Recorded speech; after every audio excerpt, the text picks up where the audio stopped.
Well, hello, dear listeners and dear viewers, and welcome to another episode of the unseen process of recruiting. Actually, this is our last episode. We're closing this series with a family affair. I have the pleasure of not having one, two, but three members of the ACG team who are also father and sons. Welcome, Len. Welcome, Greg, and welcome, Matthew, to the unseen process of recruiting. Welcome. Thank you. Nice to be here. It's a pleasure. As Yeah, always. yeah, absolutely, absolutely. And You saved the best for last. that is correct, Matthew. And I wanted to formally introduce you. Matthew is the Vice President and Managing Partner at ACG. Matthew, tell us a little bit about yourself. How long have you been at ACG? I've been at ACG, almost 15 years. Wow. And your portfolio, keeping in mind you are vice president, what's your portfolio? What do you generally find that comes across your desk? I handle everything from recruiting. I'm very hands-on with searching, directing the recruiting, business development, although Gregory is the expert in that, and day-to-day operations of the business, but more so searching and consulting. I handle a lot of the consulting business. Okay, so you're busy. So let's get straight to it. You know, what a year and a half it has been, right? I remember when we started this series, we were in the heart of the pandemic. We're still coming out of it, but we've made significant strides since then. Len, can we just kind of reflect on how things were a year ago, right? This is June 2nd, Yes. but the pandemic started roughly in beginning of March. Yep. Right? And how would you kind of reflect on how ACG was during that time and how it managed to adapt? Boy, what a loaded question. So March, I guess it was March 14th, 2020, which was actually a couple of days before we were having a birthday party for Matt for his 35th birthday, which we had to cancel. So that started the pandemic. Now, it started on a down note. Birthday or COVID? I'm sorry, what'd you say, Greg? Birthday or COVID was the pandemic. Which one? No. So in my many years of being in this business, I will tell you, this pandemic, the March, April, and May were unlike anything I have ever been through. Okay. I use the analogy of 9/11 and Superstorm Sandy and a host of other things, blackouts and things we've been through over my career. And all of those events had a beginning and we knew what the end would be. You know, 9/11, it was a couple of weeks and things started slowly to get back to normal. This event started in March and it went on and it went on and it went on, and we didn't know what the end was going to be. From a business perspective, we were fortunate. We had, we have a temp business and a direct hire and search business. Our temp business came to a screeching halt. We had several clients that allowed us to have our temporary workers work from home, but we did lose quite a few where clients just put the projects on hold. And by the way, didn't come back yet. Direct hire, this was the first time in my life that we did not have a new job come in for 3 months. So as a business owner and a family head, it was very challenging because I sat here and said, what do I do? You know, I built this business, I built an infrastructure, we built a team. Do I cut it? You know, do I cut off my nose to spite my face? Or what do I do? So I sat down, and I was very fortunate. The PPP loans came through, which were a big help. But, it still wasn't enough revenue. But I made the decision that I was going to keep the team together. And we actually even brought in some other people. There's an old saying, when the fisherman can't fish, he fixes the nets. So what I did was we took our team and we said, okay, we have this database of 200,000 people and a database of companies. Let's go through it. Let's clean it up. Let's reach out to people. Let's reach out to clients just to see how they are. We're not asking for business. We just want to check in on them. And that was our mission for 3 months. We just checked in on people. And, you know, we reached out to the database of candidates just to see how they were doing, clean up emails. And this is what we did for 3 months. And every day, I came down to the office every day saying, what am I doing this for? There's nothing to do other than this make work, which is what we did. But I have to tell you, we came into June and July, and slowly but surely, we started getting calls and started getting more jobs in. And, you know, Gregory took on the role, thankfully, of heavy marketing, heavy duty marketing. He said, okay, I'll do this. And he started pushing out, I don't want to tell you how many emails. I think he broke the email system. But pushing out emails, you know, letting people know we were here. We made another decision. I started watching companies and competitors laying off. And I said, everyone else is going this way. We're going to go this way. So we started hiring. And we said, let's expand, because this thing, we still didn't know when the end was going to be, but we said it will have an end at some point. Let's be positioned for strength. So this is what we did. And we hired a couple of people, and we're still hiring people, because I still believe, you know, business has been pretty good. You know, the numbers aren't what they should be yet, but we're getting there. And, you know, I believe in the business. I believe in the team. I believe in what we do. And we're very confident. So where we were a year ago, we sat here like this. I was scared to death. But I said, I know failure is not an option. And I said this to everybody. I said, we're not going to fail. I can't fail because A, I've got a great team of people that have been with me forever. B, I've got my children and my grandchildren that depend on this business. And I have to make sure that this business continues to make sure everybody is fed properly and lives properly. So that's what we did. And here we are today. So yeah, I'll let Matt take it now. Yeah, Len, I remember when you said, you know, you weren't laying anyone off, and that was commendable considering that so many companies were. And I think that says a lot to loyalty, right?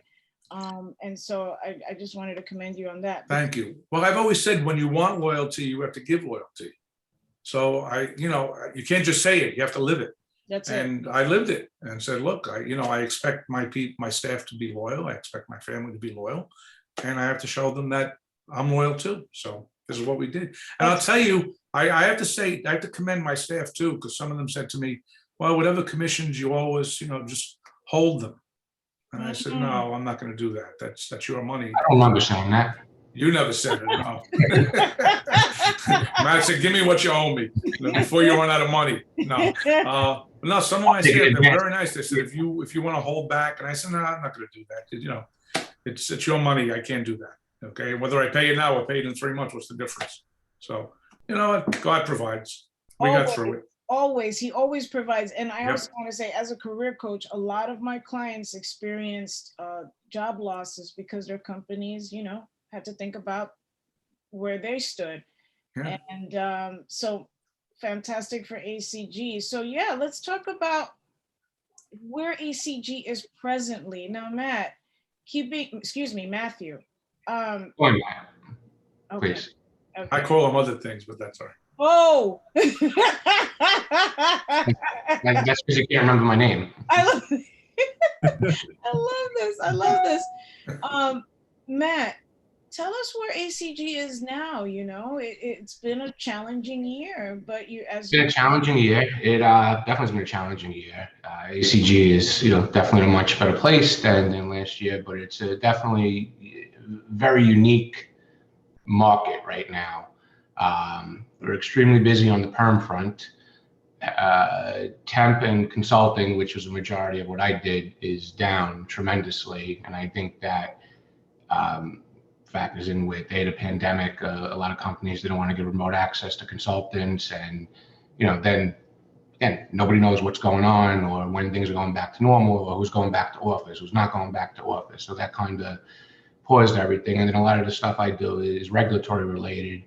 So a lot of that, I think there's going to be a high demand of temp and consulting within the next couple of months, because During the pandemic, the people who did benefit were, probably criminals and fraudsters and whatnot, because there's probably a lot of, with the PPP money and whatnot, a lot of fraud and money laundering. In terms of the perm business right now, presently, it's, it's great. There's tons and tons of job orders. Gregory did a great job of business development. He's brought in a lot. It's across the board, a lot of insurance, a lot of mortgage stuff, everything across the organizational chart. The biggest challenge right now, and again, that's why I say it's a unique market, is getting candidates. A lot of people are either A, scared to leave their positions right now. A lot of people, you have all the stimulus money right now, so you're competing with that, depending on the salary ranges. And then, 3-4 months ago, a lot of companies, everybody was talking about, oh, everything's going to stay remote. We're going to be remote forever and whatnot. Now, as things start to flip and turn back, and companies want to open up and get back into the office, candidates and employees don't want to go back to the office. So that's another challenge right now. You reach out to people for a position, and if it's not remote only, they're going to hold out and wait for something remote only. And that's if they can find out if that happens, because right now that's the whole thing with this. Nobody knows what's going to be. So it's been harder than ever to find qualified candidates for positions. You have all the jobs, some jobs that used to be 5 phone calls, 3 resumes you'd fill, now it's 20 phone calls and 30 phone calls just to get 2 people. It's really never been this hard to find qualified people, and not I shouldn't say find qualified people, to find people interested in positions or get people to respond for positions. Matt, let me ask you a question. Wall Street Journal had discussed how challenging the workplace will be because of the varied approach to people coming back. You had all mentioned this in terms of alternating days, spacing people out. What have your clients, that is companies, given you insight into this area? Like, what are they saying? Nobody knows. That's the thing. Everybody's trying to figure it out, and with every position, that's the other thing. They'll give you a job and they'll say, we don't know what we're going to do yet. We don't know if we're going to go back. We don't know if we're going to stay remote. We don't know if we're going to be hybrid. And again, that's a challenge when you're talking to candidates, that you can't give them any certainty on which direction it's going to go. So, some people, well, if it's going to be remote, I'll be interested. If it's not going to be, I'm not interested. But the client doesn't know.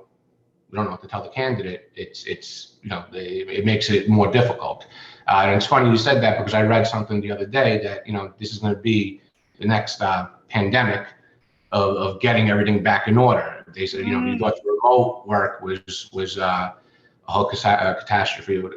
Now, hybrid and all this is going to be the next issue, because it's a matter of who's going to work what days and how to set everything up. Wow. So let's talk about where we see things in the next 6 to 9 months, and even though it's challenging to predict, as Matt has indicated, Greg, what are your thoughts? Next 6 to 9 months, I still have to say it's really uncertain, because to Matt's point, you still have a lot of companies that are unsure on what they're doing. We get in a job order, as Matt said, and is it remote or is it in office? We don't know yet. Maybe one day. We're still working on that schedule. A lot of companies are still as far out as October, November on bringing people in, if they're bringing them in. A lot of companies also have given up office space or downsized their office space. So you have that uncertainty. I think it's taken a lot right now, and I'm starting to see more of the shift to the clients to realize that it is a candidate's market right now. A lot of clients, a lot of companies heard a lot of the negative news about unemployment and how bad employment is out there, but it's really industry relevant. And even at that, now you got cruise lines that are now starting to operate again, hospitality is coming back, and for a lot of other industries where unemployment really didn't affect them, they would hear this negative news and think, oh, okay, might be a good time to start hiring. We'll get people out of work. And banks, insurance companies, they were growing throughout this. So for them, you have candidates that aren't looking to leave and are staying loyal. To my father's point, as he said earlier, you get loyalty from your staff by being loyal to them. And these companies maintain that loyalty. They didn't lay off their staff. They let them do what they needed to do throughout the pandemic. And now they don't want to leave their current employer because they stuck by them through a rough time. Just next 6 to 9 months, I think you'll see companies hopefully start to realize that candidates are kind of controlling the market. I think you'll see more of a shift in the recruiting world as far as virtual interviews still continue to go on, more remote work.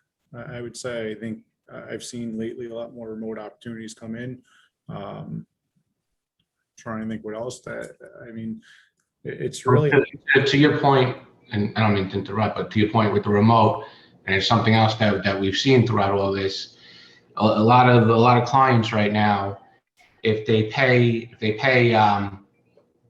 X in New York for something, and now with the remote, and they could get X in Florida or another state where the cost of living is less and positions, pay less, they hire remote and save a ton of money now on positions, because it's different cost of living, different salaries, and so it opens up the whole candidate base as to you were just limited to one geographic area of candidates, and maybe there's a great candidate in Florida or Kansas or wherever, Texas, and it opens up the whole pipeline of candidates. Matt, I'm glad that you mentioned that. Greg, go ahead. I wanted to ask 2 follow-up questions. No, go ahead. Ask your questions and I'll jump in after that. Okay. So one, to everyone here, what are your thoughts about testing, right? Because there are folks that simply don't want, not testing, a vaccine. There's people that simply just don't want to take the vaccine. They just don't want to do it. And I'm not going to go into reasons why. There's a myriad of them, but how do you see that working out in the workplace, 1, and 2, Matt brought up a very good point, which I'm also confronting with my clients, is salary disparities, right? If you're getting paid a certain amount, right, the company is in another location, another state, and they want to pay you lower for that position, what is a candidate to do? I'll fail those 2 first, I guess, since I was still in my then I'll jump into area. So as far as the vaccine goes, everyone has a right to their opinion, and I think everyone's got to respect that. I think that's one thing that the remote opportunities will solve, because you don't have to put people together in an office. So if you have someone that doesn't want to be vaccinated, that's fine. They could work from the convenience of the house and not be around the rest of the staff. As far as the salary disparities go, I think you'll actually see salaries come up in some of these lower income areas and lower cost of living areas. I know in the insurance world, it's funny. I had a job with a company that was based out of Connecticut, and regardless of what state I went into, that position was paying the same amount. Really? No matter, I went to the Carolinas, Georgia, upstate New York, anywhere in the Midwest, and it was all, that one salary. It was one specific number. So I think certain roles you'll see, and even right now I'm working a remote role, and I've had candidates from Texas, Illinois, Oregon, all around. This company is based on the East Coast. Every single person is basically within the same range. So, I don't think it's a huge disparity, but I think you'll start to see salaries come up too in a lot of areas as companies are also willing to invest a little bit more into staff, because if you're working remote, do you really have to have that office space anymore? Well, I also think I think we're going to see some wage pressure for a number of reasons. Now, I'm not an economist, but if you look at what's happening in the country today, construction costs are way up, food prices are way up, gas is going to go through the roof, gas and oil, right? Oil, the cost of oil is going through the roof, and that's all going to put pressure on wages, number 1. Number 2, the difficulty in finding people and getting people to move is going to create wage pressure, because to get people to move, you either have to offer them something way better in terms of position, but along that is usually going to be money. So I think there's going to be pressure on wages, and I think we're going to start to see inflation coming. Yes. This year, it's coming. I keep saying, I feel it. I feel the 70s all over again. Yes. They don't know the 70s, but I know the 70s. They're saying a big correct. I actually know the 70s too. So. But you were a baby. Oh, yes, Matt. In regards to the vaccine, and everyone's entitled to an opinion, but I do think it's going to open up a whole worm a can of worms with class action lawsuits and whatnot. 'Cause I do think it's a HIPAA violation to ask if somebody's been vaccinated, regardless of anything. You're singling out one vaccine. You can't require somebody to get the flu vaccine. You can't require, so, how could you require somebody to? Right. You can't require the measles vaccine or chicken. I'm vaccinated. It was my own opinion and my own choice, my own doing. But you can't. I don't think it's going to open up a big federal can of worms. I think you're going to see Wasn't a your lot. choice. If you wanted to see your mother, you had to get vaccinated.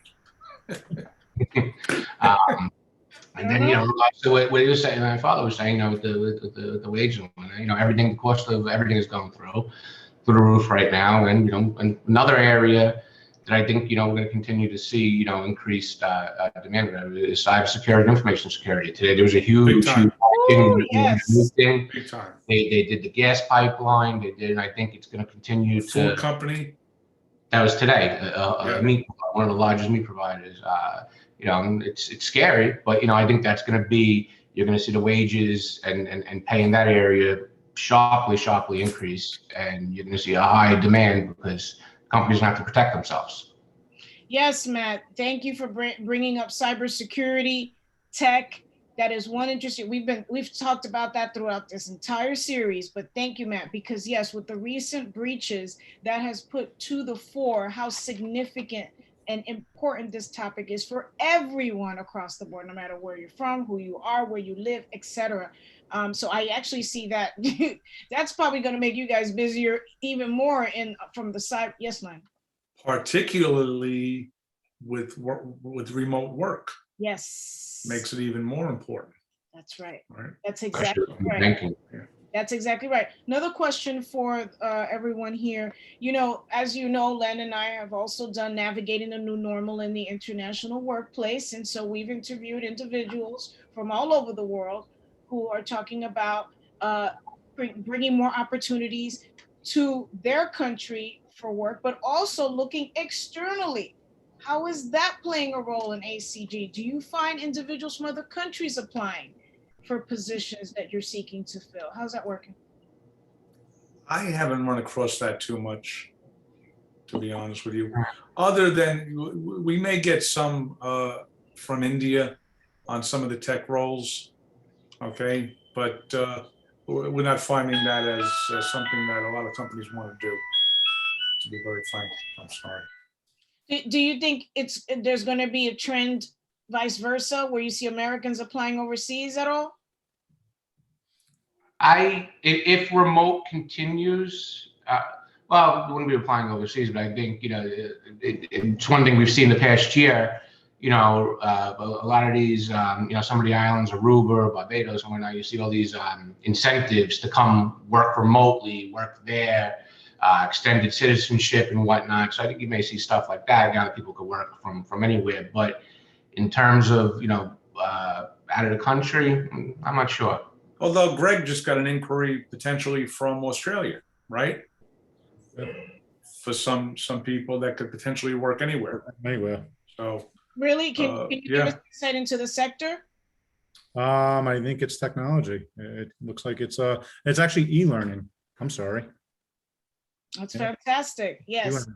I think not to even bring it back to us, but I think one of the biggest things now for companies to realize is recruiting firms going to be really valuable because we have that extended pipeline. And I think even for candidates, it's going to be important to really utilize a recruiting firm because you may have someone located in California, or you may have someone located in Texas or Arizona that may not have the access to the opportunities to work in New York. But if you connect with a national recruiting firm, they may already have those connections in New York, or they may have a connection in Florida and could bring about those remote opportunities as well.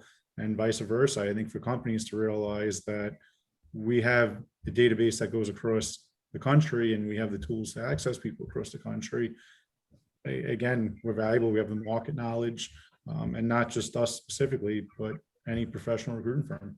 Yeah, and it's not post and pray. A lot of companies try that. It doesn't work. Okay, you've got to be aggressive, especially in a market like this. you've got to be reaching out to people and to the passive candidates and Oh, so yeah. on to get them. We aren't even anything we post for applications. People aren't applying for jobs right now. Yeah.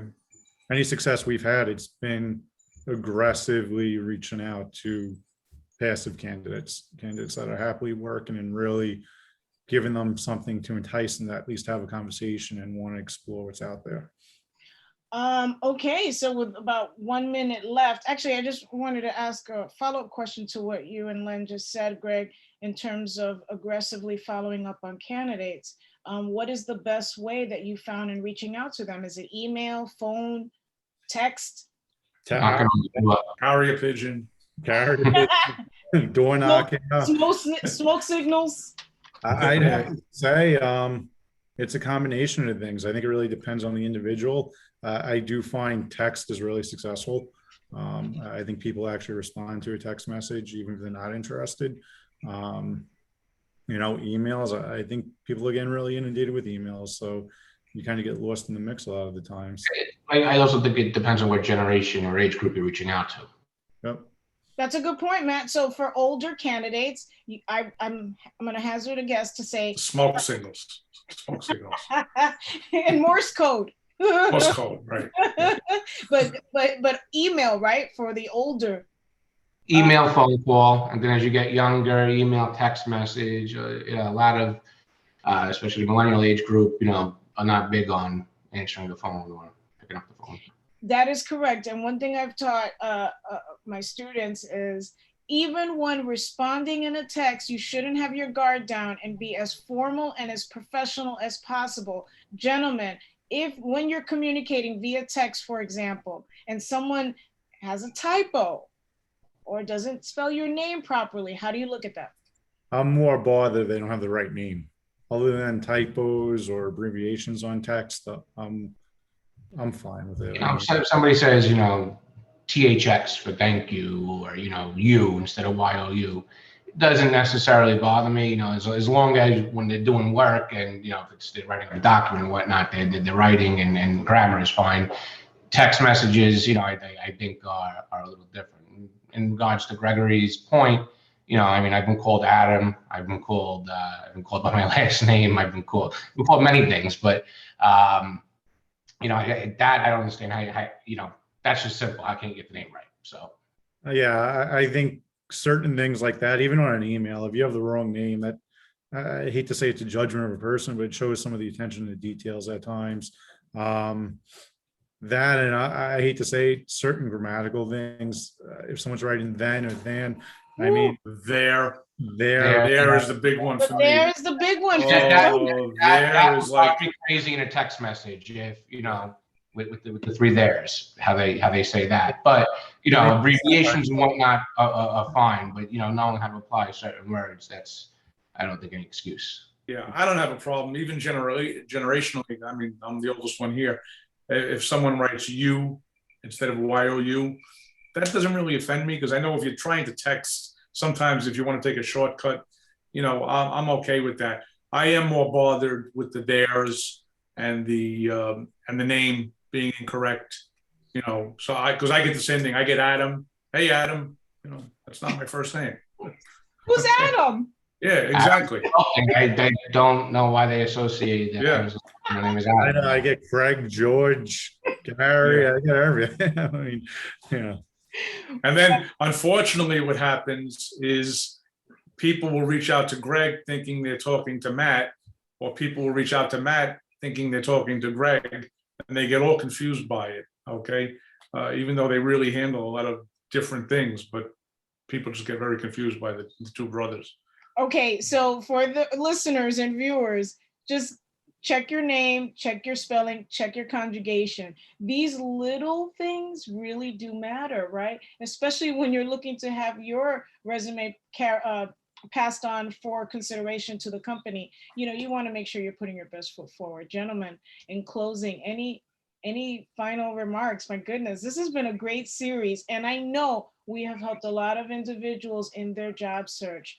Len, I'll start with you. Oh, first of all, I'd like to thank you for, I guess, this past year. We really appreciate it. It's been fun. I know you and Greg had done a lot and have had a lot of fun with it, and they've been great.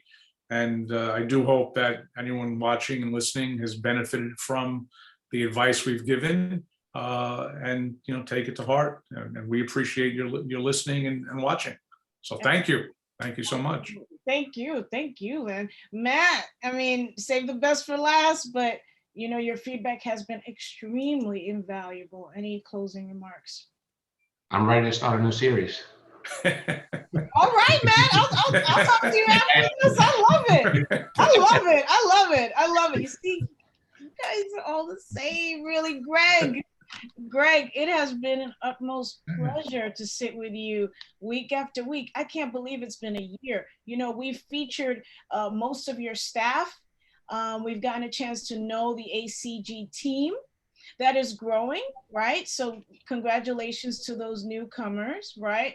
We've gotten an opportunity, insight into your style and your thoughts. So for those who are applying, do your due diligence. Listen to what Greg has to say about a few topics and so that when you reach out to him, you can say, I remember when you said on the podcast about X, Y, and Z. Good tactic. I'm sure it'll lay a favorable impression. Greg, any final comments? No, it's hard being the last one and those two good closings. So what they both said, it's been a pleasure, and I'm glad to always help, and maybe we'll do some one-offs here and there. Yeah, we'll definitely do some one-offs because we know there's going to be some major issues coming up, topics rather, and I'm sure you'd want to hear about what ACG thinks. Gentlemen, I want to thank you all for taking the time out of your busy schedules, right, to do this series.